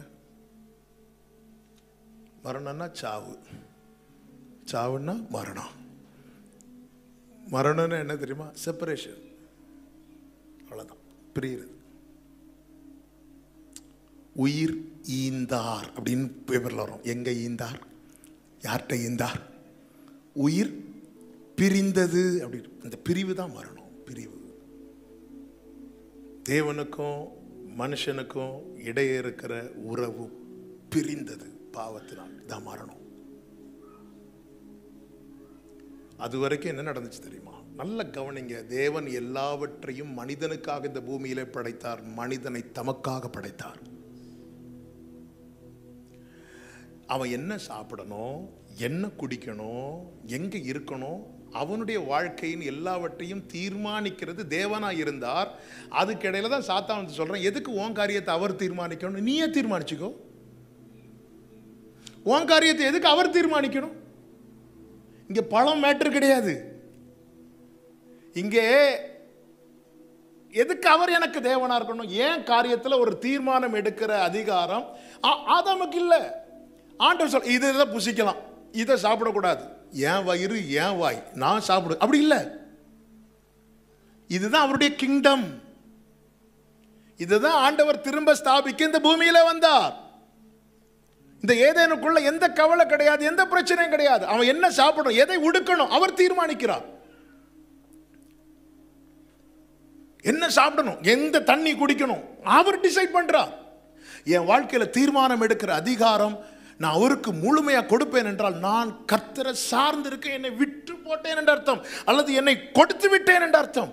அதுதான் பவுல் சொல்லுகிறார், எல்லாவற்றையும் அனுபவிக்க எனக்கு அதிகாரம் உண்டு, ஆகிலும் எல்லாம் எனக்கு தகுதியாயிராது. எல்லாவற்றையும் அனுபவிக்க எனக்கு அதிகாரம் உண்டு, ஆகிலும் நான் ஒன்றுக்கும் அடிமைப்பட மாட்டேன். ஏன் லைஃப்ல A to Z அந்த டெசிஷன் எடுக்கிற அந்த அத்தாரிட்டி, அந்த அதிகாரத்தை நான் யார்கிட்ட கொடுத்திருக்கிறேன்? நானே வச்சிருக்கிறேன்னா? நானே வச்சிருக்கிறேன் என்றால் நானே என்னை எனக்கு தேவனாக்கி விட்டேன் என்று அர்த்தம். அதை தான் சாத்தான் சொல்லுகிறான். நீ இதை எதுக்குப்பா நீ அவருக்கு கீழே இருக்கணும்? எதுக்கு நீ அவருக்கு கீழே இருக்கணும்? உனக்கு ஒரு விஷயம் தெரியுமா? இந்த பழத்தை நீ சாப்பிட்டேன்னா உன் கண்ணு ஓப்பன் ஆயிரும். நீயே உனக்கு தேவன். அதுக்கப்புறம் நீ என்ன சாப்பிடணும், நீ என்ன ஒடுக்கணும், நீ தீர்மானிக்க வேண்டிய அவசியம் கிடையாது. என் வாழ்க்கையில் இதுதான் பிடிக்கல சீஷர்களுக்கு. உங்க பிரசங்க நல்லா இருக்கு ஆண்டவரே, நீங்க தர அப்பவும் நல்லா இருக்கு, ஆனா நானே ஜீவப்போம், என் மாம்சத்தை புசித்து என் ரத்தத்தை பானம் பண்ணுகிறோம், என்னில் நிலைத்திருக்கிறான், அது வேண்டாம் ஆண்டவரே. இது கடினமானது. எங்களுக்கு நிறைய காரியம் செய்ய வேண்டிய இருக்கு.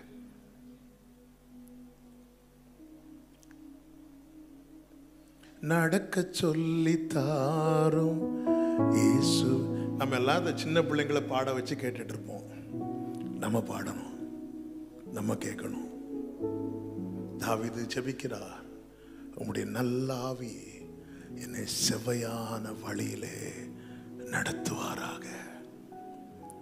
இயேசு சொல்லுகிறார், நான் என் சுயமாய் ஒன்றும் செய்கிறதில்லை, என் பிதா செய்ய காண்கிறது எதுவோ அதையே குமாரன் அப்படியே அவர் நமக்கு காட்டி தந்திருக்கிறார். அதுதான் சீஷர்கள்ட்ட சொன்னார், என்னில் நிலைத்திருங்கள், என்னில் நிலைத்திருங்கள், என்னை அல்லாமல் உங்களால் ஒன்றும் செய்ய கூடாது அப்படின்ட்டார். பைபிள்ல கூடாதுன்னா கூடாதுதான். என்னை எல்லாம், அதாவது நீ முயற்சி கூட எடுக்காத, என்னை எல்லாம. நம்ம என்ன பண்ணுவோம், ஒரு மேரேஜ்ல இருந்து எல்லாத்தையும் நம்ம செஞ்சுட்டு கார்டில் மட்டும் இந்த காரியம் கர்த்தரால் வந்தது. எந்த கர்த்தரால்? அவர் பாப்பார், எனக்கே தெரியாதுப்பா. ஆண்டவரை இவங்க என்ன கல்யாண வீட்டு கூப்பிடல, என்னையே கூப்பிடல. தீர்மானம் எடுக்கிற அந்த அதிகாரம் பாருங்க. இயேசுவை பார்த்தீங்களா? மனுஷனுக்கு உள்ளத்தில் இருப்பதை அவர் அறிந்திருக்கிறார் என்று யோவான் 2 கடைசியில் தெளிவா இருக்கு. அப்படி இருந்தும் சீஷர்களை தெரிந்தெடுக்க இரவு முழுவதும் போய் அப்பா கிட்ட பேசிட்டு வரார். லூக்கா 6:12 சொல்லப்பட்டிருக்கிறது, அவர் இரவு முழுவதும் செபித்து பொழுது விடிந்த போது சீஷர்களை தம்மிடத்தில் வரவழைத்து 12 பேரை தெரிந்தெடுத்தார். அவருக்கு தெரியாத அந்த யூதாஸ் நாளைக்கு செய்ய போறது தெரியும், பிதாவின் சித்தம். Yes Lord. இல்லைன்னா யோவானா மாதிரி 12 பேரை தெரிந்தெடுத்திருந்தா என்ன இருக்கும்? மேலே சாஞ்சிருக்கிறதுல சண்டை வந்திருக்கும். அத்தனை பேரும் யோவானா இருந்தா நம்ம பெஸ்ட் தானங்க, நமக்கு அப்படி தானங்க தோணும். சார், இந்த அன்பான சீஷன், அன்பான சிலுவையில் 12 பேரும் சுற்றி வந்து நின்றுப்பான்ல, யோவானா மாதிரி அவருக்கு தெரியும். ஆனால் பிதா ஏற்கனவே தீர்மானித்து விட்டார். அப்பா கிட்ட கேட்குற, அதான் நான் சுயமாய் ஒன்றும் செய்யாமல் பிதா செய்ய குமாரன் காண்கிறது எதுவோ. எங்க இந்த வேர்டுக்கு ஒரு ஷேப் கொடுத்தா ஜீசஸ் கிரைஸ்ட், அவ்வளவுதான். என்ன இருக்கு? வேத புத்தகத்தில் எழுதி இருக்கிறவரை கண்டோம் என்று பிலிப்பு நாத்தான்வேல்ட்ட சொல்றான். சார்ந்து இருக்கணும் எல்லாத்துக்கும். நான் கிரைஸ்ட டிபெண்ட் பண்ணியே இருப்பேன். நான் விலக மாட்டேன், எனக்கு விலக முடியாது. மார்பில் சாய்ந்திருந்த யோவான் எல்லா சீஷர்களும் அந்த கெத்செமனே தோட்டத்தில் வைத்து ஓடின போது அவனும் ஓடினான். அவனால் ரொம்ப தூரம் ஓட முடியல. அடுத்த நாளே வந்து சிலுவைக்கு முன்னாடி வந்து இப்படி நிற்கிறான். சார்ந்து இருக்கணும். சார்ந்திருக்க மனதில்லாதவர்கள் விலகி போவார்கள். யார் விலகி போவாங்க தெரியுமா? மீண்டும் பாவம் செய்ய விரும்புகிறவர்கள். வேண்டாம் என்று விட்ட காரியத்தின் மேல மீண்டும் ஒரு விருப்பம் வரும் தெரியுமா? அவங்க இயேசுவை விட்டு விலகி போயிடுவாங்க. அந்த இளையகுமாரன் தகப்பனை விட்டு விலகி போக காரணம் சொத்து கொடுக்காததுனால அல்ல, அப்பா கடிந்து கொண்டதுனால. ஒண்ணுமே கிடையாது. அப்பாவை பத்தி அவனுக்கு தெரிஞ்சதுனால தானங்க திரும்பி வந்தான். ஆனா அவன் பாவம் செய்ய விரும்பினான். நீதிக்கும் அநீதிக்கும் சம்பந்தமே கிடையாது. ஒளிக்கும் இருளுக்கும் ஐக்கியமே கிடையாது. தேவனோடு நடக்கிறவனுக்கு பாவத்தை விரும்ப முடியாது. அவன் பாவத்தை சிநேகிப்பான் என்றால் அவனால் தேவனோடு நடக்க முடியாது. காயினின் காணிக்கையை கர்த்தர் அங்கீகரிக்காததுக்கு காரணம் காயினை அவரால் அங்கீகரிக்க முடியவில்லை. ஆனாலும் காயினை பார்த்து பேசிட்டே இருக்கிறார். பாவம் வாசற்படியில் படுத்திருக்குப்பா, நீ அதை மிதிக்கணும், நீ அதை மிதிச்சிரு, இல்லைன்னா அது ஒன்று பிடிச்சிரும். எவ்வளோ வான் பண்ணார், எவ்வளோ பேசினார், அவன் கேட்கவே இல்லை. அவன் விரும்பினான். சிம்சோனை பாருங்க, ஒரு முறை காப்பாற்றப்பட்டான், 2வது முறை காப்பாற்றப்பட்டான், 3வது முறை காப்பாற்றப்பட்டான். 4வது முறை போகும்போது கர்த்தர் விலகிட்டார். முடியல, நிற்க முடியல. தீமையை பார்க்க மாட்டாத சுத்த கண்ணன். ஒரு விஷயம் தெரியுமா, இயேசு மாம்சமாகி வந்தார். அவருக்கு தனியாக கண் இருந்துச்சு, மூக்கு இருந்துச்சு, வாய் இருந்துச்சு, கை இருந்துச்சு, எல்லாம் இருந்துச்சு. ஏன்னா அவர் மாம்சமாகி வரார். வார்த்தை மாம்சமானது. ஆனால் ஹோலி ஸ்பிரிட் நமக்குள்ளே வாசம் பண்றார். நம் கண்களின் வழியாய் பரிசுத்த ஆவியானவர் பார்க்க விரும்புகிறார். இந்த கண்கள் எதை பார்க்கணும்? மாம்சம் ஆவிக்கு விரோதமாய் போராடுது. ஆவி மாம்சத்துக்கு விரோதமாய் போராடுது. அவர் எனக்குள் இருந்து என் கண் வழியாய் பார்க்க விரும்புகிறார். அவர் தீமையை பார்க்க மாட்டாத சுத்த கண்ணன். தீமையை அவரிடத்தில் சேராது. இப்ப நான் அவரை எவ்வளவு கனம் பண்ணணும். அதனாலதான் சொல்லும், அடியேன் கேட்கிறேன். 100 வயது தாண்டி ஆபிரகாம்னு கூப்பிட்டா அடியேன் என்று தான் சொல்லுவான். அடியேன் என்று தான் சொல்லுவான். எப்பவுமே ரெடியா இருக்கிறான்.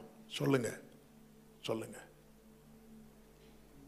அவரை டிபெண்ட் பண்ணி அவரை சார்ந்து இருக்கிற வாழ்க்கையை விரும்பாதவன், பாவம் செய்ய மீண்டும் விரும்புகிறவன் கர்த்தரை விட்டு விலகுவான். ஒரே ஒரு வார்த்தையை சொல்லி நான் ஜெபிக்க விரும்புகிறேன்.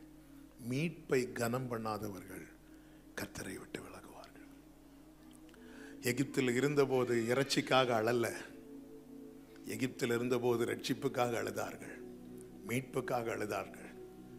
மீட்பு கிடைச்சதும் இப்ப அழுறதெல்லாம் அற்ப காரியத்துக்கு. பயங்கரமான குழியில விடுவிக்க யாரும் இல்லாத போது கத்தினார்கள், கதறினார்கள், விடுதலைக்காக, ரட்சிப்புக்காக. எகிப்தில் இருந்த ஜனங்கள்கிட்ட உங்களுக்கு அற்புதம் வேணுமான்னு கேட்டா எங்களுக்கு விடுதலை தான் வேணும், எங்களுக்கு மீட்பு தான் வேணும். மீட்புக்காக அழுதவர்கள் இப்பொழுது இறைச்சிக்காக அழுகிறார்கள், தண்ணீருக்காக அழுகிறார்கள், ஒவ்வொரு காரியத்துக்காக அழுகிறார்கள். இவர்கள் மீட்பின் நாளை நினையாமற் போனார்கள். வேதத்தில் ஒரு வார்த்தை இருக்கும், 106வது சங்கீதம் 7வது வசனத்துல, உம்முடைய கிருபைகளின் திரட்சியை நினையாமலும் போய் சிவந்த சமுத்திர ஓரத்திலே கலகம் பண்ணினார்கள். கிருபையின் திரட்சி, எவ்வளோ கிருபையை பெருக பண்ணி இருக்கிறார். பாவம் பெருகின இடத்துல கிருபை பெருகினது. எவ்வளவோ கிருபையை பெருக பண்ணி அந்த மீட்பை கர்த்தர் இலவசமாய் கொடுத்திருக்கிறார். இதற்காக வாங்கினது ஆட்டுக்குட்டி, அடிக்கப்பட்டது ஆட்டுக்குட்டி. கொஞ்சம் கவனிங்க, நான் வாழ்ந்த வாழ்க்கை இருக்கிறது, இயேசு வாழ்ந்த வாழ்க்கை இருக்கிறது. நான் வாழ்ந்த வாழ்க்கைக்கு என்ன கிடைக்கணுமோ அதை பிதா இயேசுவுக்கு கொடுத்துட்டு, இயேசு வாழ்ந்த வாழ்க்கைக்கு என்ன கிடைக்குமோ அதை பிதா எனக்கு கொடுத்தார். இதுதான் கிருபை. எனக்கு பதிலாக அவர் அடிக்கப்பட்டார். அவர் பிதாவை அப்பா என்று கூப்பிட்ட இடத்துல என்ன கொண்டு உட்கார வச்சு நீ அப்பான்னு கூப்பிடுங்கிறார். இதை விட பெருசு என்னங்க? அதாவது இஸ்ரவேல் ஜனங்கள் எகிப்திலிருந்து வெளியே வந்ததும் துதிச்சிருக்கணும். ஆனா அவங்க எப்ப துதிச்சாங்க தெரியுமா? சிவந்த சமுத்திரத்தை கடந்த பிறகு. அப்ப அவங்க எதை ரொம்ப பெருசா பார்க்கறாங்க? தெளிக்கப்பட்ட ரத்தத்தை விட பிளக்கப்பட்ட சமுத்திரத்தை அவங்க எப்படி பார்க்கறாங்க? ஏங்க, நம்முடைய சாட்சி எதுங்க? கர்த்தர் எனக்கு வேலையில ப்ரொமோஷன் கொடுத்தார், கர்த்தர் என்னை ரட்சித்தார். இப்படி எத்தனை பேர் சாட்சி சொல்லும்? கர்த்தர் எனக்காக இரத்தம் சிந்தினார். எனக்கு சாட்சி இருக்கு, சாட்சி இருக்கு. என்ன சாட்சி இருக்கு? புதுசா பிளாட் வாங்க கர்த்தர் கிருபை செய்தார்.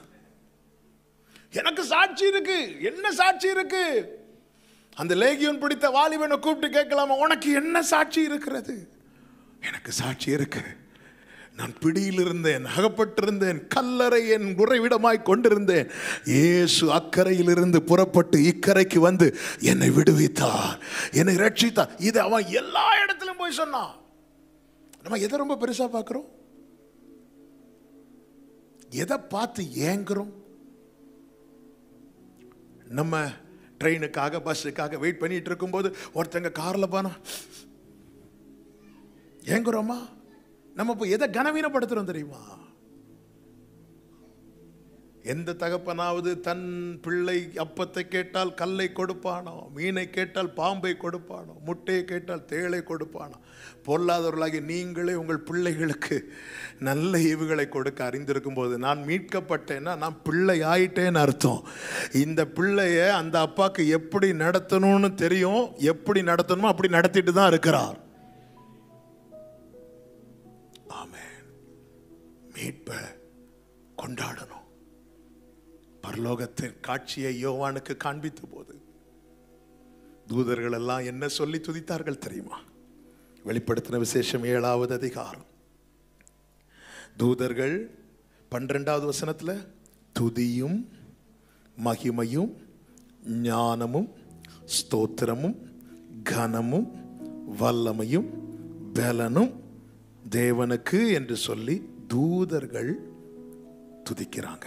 அதாவது அங்கிருந்த மூப்பர்கள் 4 ஜீவன்கள் என்னெல்லாம் சொல்றாங்க? துதி, மகிமை, ஞானம், ஸ்தோத்திரம், கனம், வல்லமை, பலன், இந்த 7 காரியத்தை சொல்லி துதிக்கிறாங்க. ஆமேன் என்றார்கள்.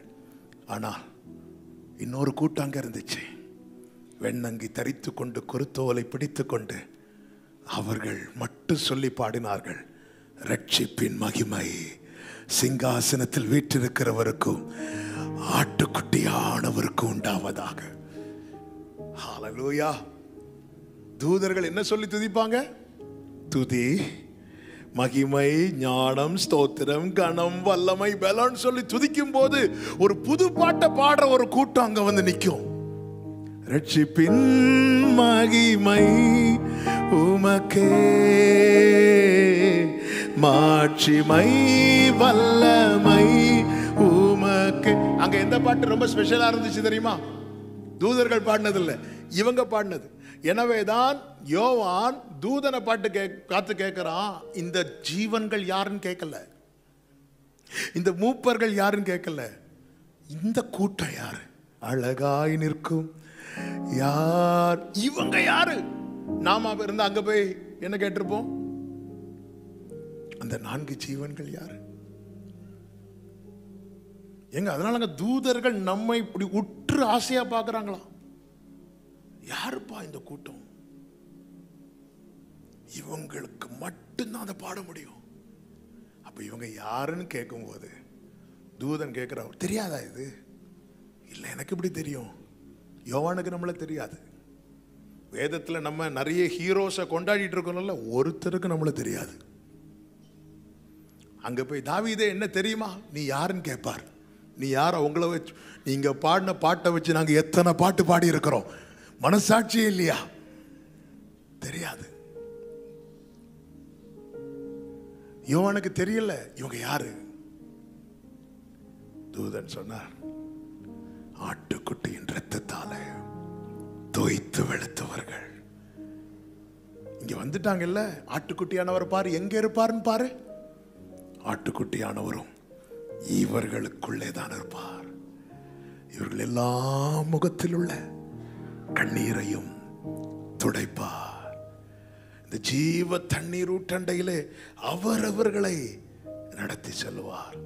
இனி கண்ணீர் இல்லை, கவலை இல்லை, பசி பட்டினி வேதனை இல்லை. கண்ணீர் எல்லாம் அவர் துடைப்பார். எங்க இரத்தத்தால மீட்டது சர்ச்சில் சேர்க்கிறதுக்கு இல்லை, ரட்சிக்கப்பட்டவர்களை சபையில கொண்டு வந்து சேர்க்கிறார். ஆனா சர்ச்சில் மெம்பர் ஆகிறதுக்கல்ல தேவன் நம்மை ரட்சித்தது. பரலோகத்துல நாளைக்கு அவர் சமூகத்துல நிற்க. இதற்கு என்ன தேவைன்னா கடைசி வரை அவரை டிபெண்ட் பண்ணி, என்னை தேவனை விட்டு எது விலக்குதோ அதை நான் என் வாழ்நாள் எளிமையா பார்க்கணும். எனக்கும் உமக்கும் இடையில் எதுவும் என்றுமே வராமல் காத்து. என்னால் ஜோம் பண்ண முடியல, ஆனால் இன்னொன்று என்னால் ஃப்ரீயாக பண்ண முடியுதுன்னா அது நமக்கு கண்ணியாக வருதுன்னு அர்த்தம்.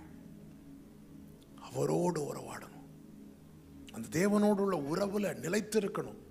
அதை எது டிஸ்டர்ப் பண்ணுதோ அதை நஷ்டம் என்றும் குப்பை என்று எண்ணணும். இதுதான் பவுல் சொல்றார். அதாவது பவுல் பிலிப்பியர் நிருபம் எழுதும் போது எங்கிருந்து எழுதுறாருன்னா ஜெயிலிருந்து எழுதுறார். அப்போ கிறிஸ்துவுக்காக எவ்வளவு பிரயாசப்பட்டவர். அந்த பவுல் சொல்றாரு, எப்படியாவது நான் அந்த உயிர்த்தெழுதல தகுதியாகும்படிக்கு. என்ன எப்படியாவதுமா? பவுல் பண்ண ஊழியத்துக்கெல்லாம் உயிர்த்தெழுதல்ல என்ன ரேங்க் கிடைக்கும்னே தெரியாது. ஆனால் பிலிப்பியர் 3 படிக்கும் போதெல்லாம் நமக்கெல்லாம் நடுக்கம் வரும். நான் ஏன் ஊழியத்தை வைத்தெல்லாம் அங்கே போக முடியாது, என் வாழ்க்கையை வைத்துதான். நான் எப்படி வாழ்றேன்? பவுல் சொல்றாரு, எப்படியாவது நான் தகுதியாகும் படிக்குங்கிறார்.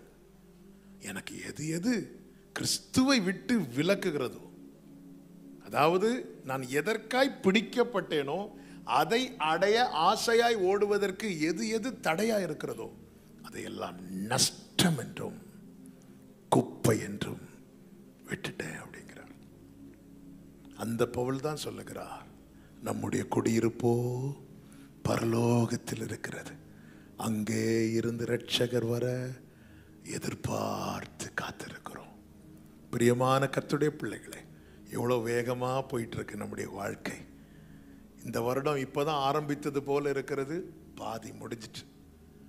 நேற்றைய கண்ட அநேகர் இன்னைக்கு இல்லை, இன்று காண்கிற எத்தனை பேர் நாளைக்கு இருப்போம்னு தெரியாது. ஒன்று நம்முடைய முடிவு அல்லது கர்த்தருடைய வருகை, 2ல் 1 நடக்க தான் போகுது. நாம நடக்கிறோமா, அவரால் நடத்தப்படுகிறோமா?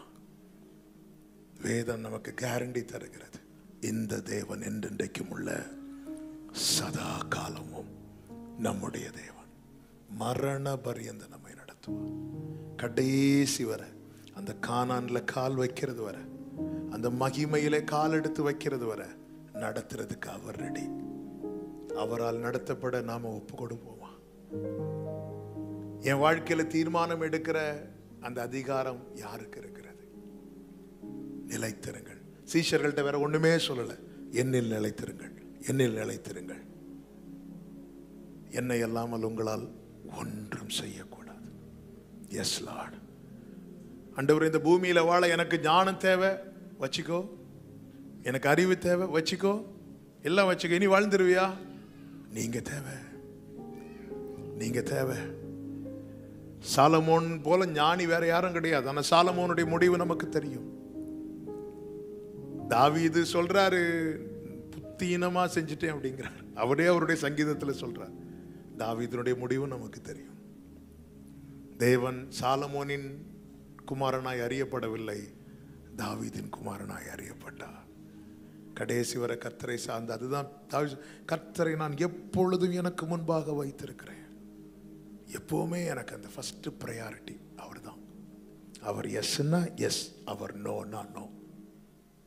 உமக்கு பிரியமானதை செய்ய விரும்புகிறேன்.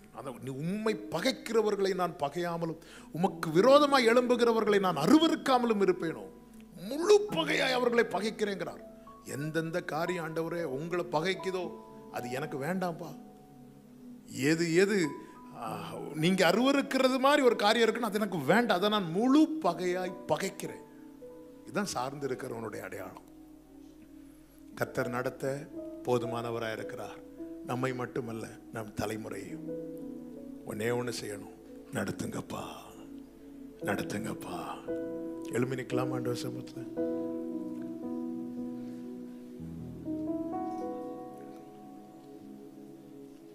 Thank you Holy Spirit. ஒரு 5 நிமிடம் நம்ம ஜெபிக்க போறோம். 5 நிமிடம். அவர் சைடுல அவர் உண்மையில் பிசகாதவர். முன்னின்று நடத்துவார், பத்திரமாய் பாதுகாத்து நடத்துவார், அதிசயமாய் நடத்துவார், செவ்வையான வழியில நடத்துவார், அக்கறைக்கு போய் சேர நடத்துவார். ஆனால் அவரால் நடத்தப்பட, மரண பரியந்தம் அவரால் நடத்தப்பட. ஆமென். ஹalleluya, ஹalleluya, ஹalleluya, ஹalleluya, ஹalleluya, ஹalleluya.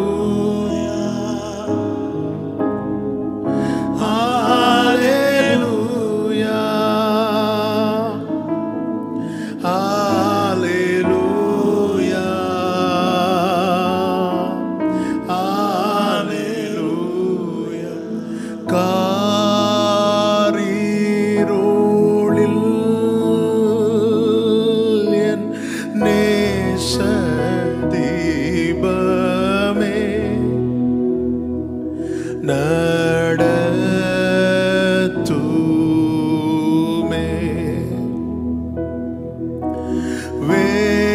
வேரோளி இல்லை வீடும் தூரமே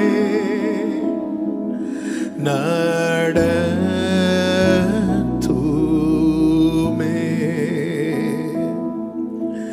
நீர் தாங்கின் தூர காட்சியாசியே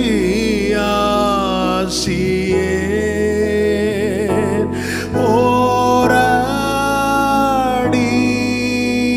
மட்டும் என்னும் காட்டும். எல்லாரும் கண்களை மூடி நிற்கிற இந்த வேளையில்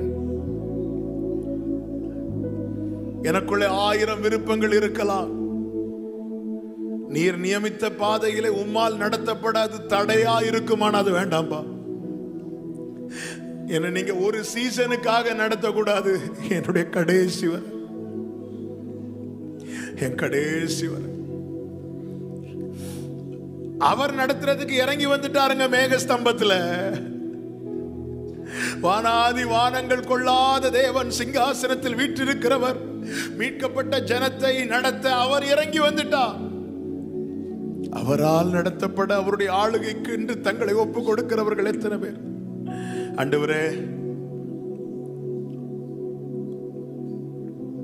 எனக்கு முன்னாடி அநேக வழிகள் இருக்கவே கூடாது. ஒரே ஒரு பாதை தான் இருக்கணும். அது நீர் காண்பித்த நியமித்த பாதையா மட்டும்தான் இருக்கணும். ஆண்டவரே, என் வாழ்நாள் முழுவதும் நீ எவ்வளவு காலம் இந்த பூமியில வாழ போறோம் தெரியலப்பா. ஆனா அந்த கடைசி நேரம் வரைக்கும் உண்மையே சார்ந்து விலகாமல் வாழ என்னை ஒப்பு கொடுக்கிறேன் அப்படி சொல்றவங்க மட்டும் உங்க வலது கரத்தை நன்றாய் உயர்த்தி அவங்க இடது கரத்தை இருதயத்தில் வச்சு இப்ப நீங்க பேசுங்க. ஆண்டவர்கிட்ட கம்ப்ளீட்டா சரண்டர் பண்றேன். பேசுங்க. ஒரு 2 நிமிஷம் நீங்க பேசுங்க ஆண்டவர்கிட்ட. ஆமென். ஆண்டவர் இவ்வளவு நேரம் பேசினா முழுவதுமாய் உங்க வாழ்க்கையில எல்லா தீர்மானத்தை அவர் எடுக்கிறது மாதிரி வந்துட்டாருன்னு வைங்களேன், நீங்க ஏதேனின் வாழ்க்கையை அனுபவிக்கலாம். இந்த பூமியில தானங்க அவர் ஏதேனை உண்டாக்கினார்.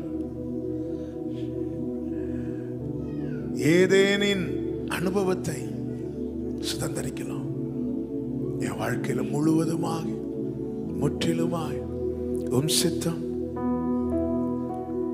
இந்த ஒரு கோரஸ ஒரு விசை கூட நம்ம பாடி அர்ப்பணித்து ஜெபிக்க போகிறோம். காரீருளில் அர்ப்பணிக்கிறவங்க 2 கைகளை உயர்த்தி என்னேச தீபமே நடத்துமே நடத்துமே. வேறொளி இல்லை, வேறொளி இல்லை வீடும் தூரமே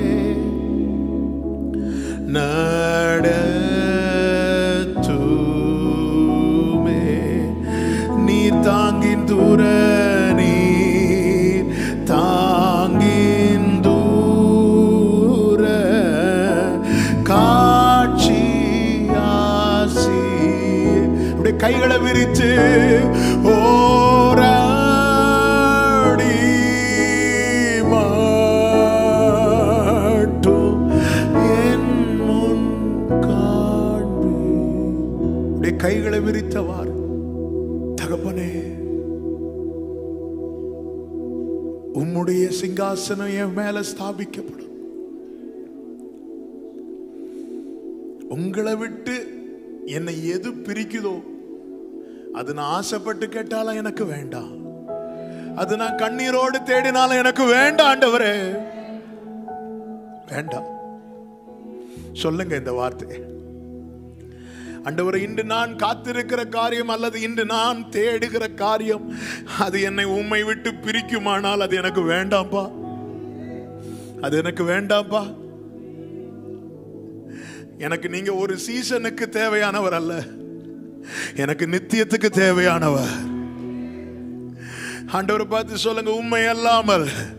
சொல்லுங்க, சத்தமா சொல்லுங்க, உண்மை அல்லாமல் என்ன ஒன்றும் செய்ய கூடாது, முடியாது. தகப்பனே நன்றி, நீர் பேசணுடைய நல்ல வார்த்தைகளுக்காக ஸ்தோத்திரம். உண்மையாய் விட்டு கொடுத்து அர்ப்பணித்தவர்களுக்காக நான் இந்த நேரத்தில் செபிக்கிறேன். கரம் பிடித்துக் கொள்ளும். ஆசாப் சொன்னானே, நீரன் வலது கரத்தை பிடித்துக் கொண்டிருக்கிறீர், நீர் உமது ஆலோசனையின்படி என்னை நடத்தி முடிவிலே மகிமையில் ஏற்றுக்கொள்வீர். பிரியமானவர்களை, இந்த பூமியில எந்த ஒரு காரியம் நடந்தாலும் அது முதல் விசைதான் நம் கண்களுக்கு இன்பமா இருக்கும், அதன் பிறகு அது பழையது. ஆனா இந்த பரலோகத்துல ஏன் துதி இருந்துட்டே இருக்கு தெரியுமா? இயேசுவை பார்க்க பார்க்க இன்பம் கூடிட்டு தான் இருக்குமே தவிர அவர் பழசாகவே மாட்டார். அவ்வளவு மேன்மை, அவ்வளவு சந்தோஷம். அதுதாங்க நித்திய மகிழ்ச்சி அவர்கள் தலைமையில் இருக்கும். ஆமென். வேற எல்லாம் பாருங்க, ஒரு புதிய வீடு கட்டுங்க, அந்த முதல் வாரம் சந்தோஷம் இருக்கும், அப்புறம் அந்த புது வீட்டுக்கான சந்தோஷம் இருக்காது. ஆனா பரலோக சந்தோஷம் என்பது நித்திய மகிழ்ச்சி, நித்திய மகிழ்ச்சி அங்க இருந்துட்டே இருக்கும். அந்த ஜாய், அந்த சந்தோஷம் இருந்துட்டே இருக்கும். அதை தான் கர்த்தர் நமக்கு ப்ராமிஸ் பண்ணி இருக்கிறார். ரெண்டு கைகளை வானத்துக்கு நேராக உயர்த்தி, ஆண்டவரே, எதை இழந்தாலும் நான் அதை இழந்துடக்கூடாது, நீங்க என்ன நடத்துங்க. தகப்பனே, ஒவ்வொருவரையும் பிளஸ் பண்ற, கிருபை உண்டாவதாக என்று செபிக்கிறேன். இந்த சத்த கேட்ட ஒருவர் உம்மை விட்டு எந்த விதத்திலும் எதற்காகவும் யாருக்காகவும் விலகாதபடி உம்மை உறுதியாய் பற்றி கொண்டு அந்த பூரண சமாதானத்தை அடைய கிருபை செய்யும். கடைசி வரை உம்முடைய நடத்துதலுக்குள் இருக்க அனுக்கிரகம் செய்தருளும். இயேசுவின் நாமத்தில் பிதாவே, ஆமென். God bless you.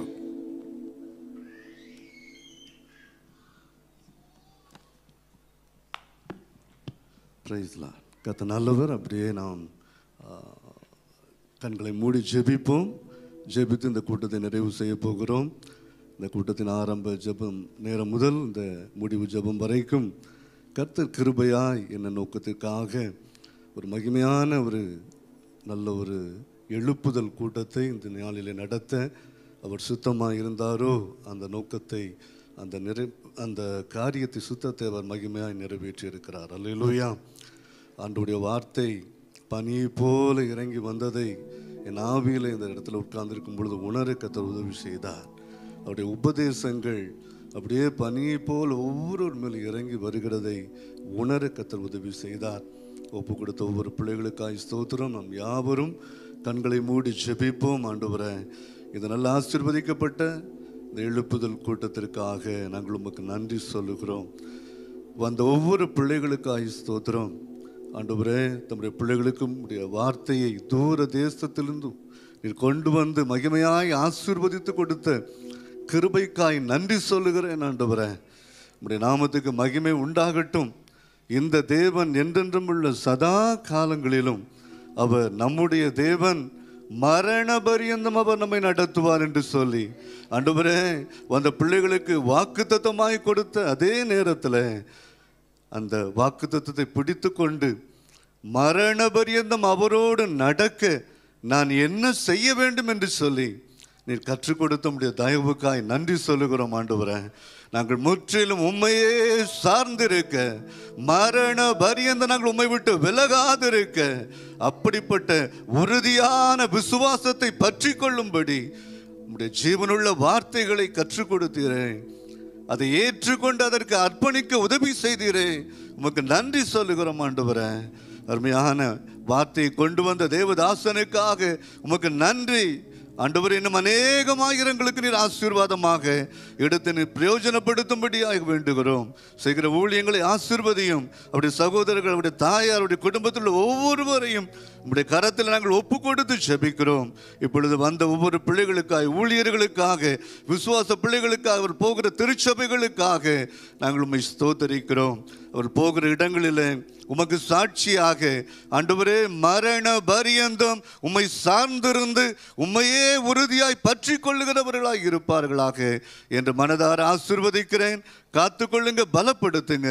மீட்பெரும் இரட்சகருமான இயேசு கிறிஸ்துவின் நாமத்தில் ஜெபிக்கிறோம் எங்கள் நல்ல பிதாவே, ஆமென். என் ஆத்துமாவே கர்த்தரை ஸ்தோத்திரி, என் முழு உள்ளமே உடைய பரிசுத்த நாமத்தை ஸ்தோத்திரி.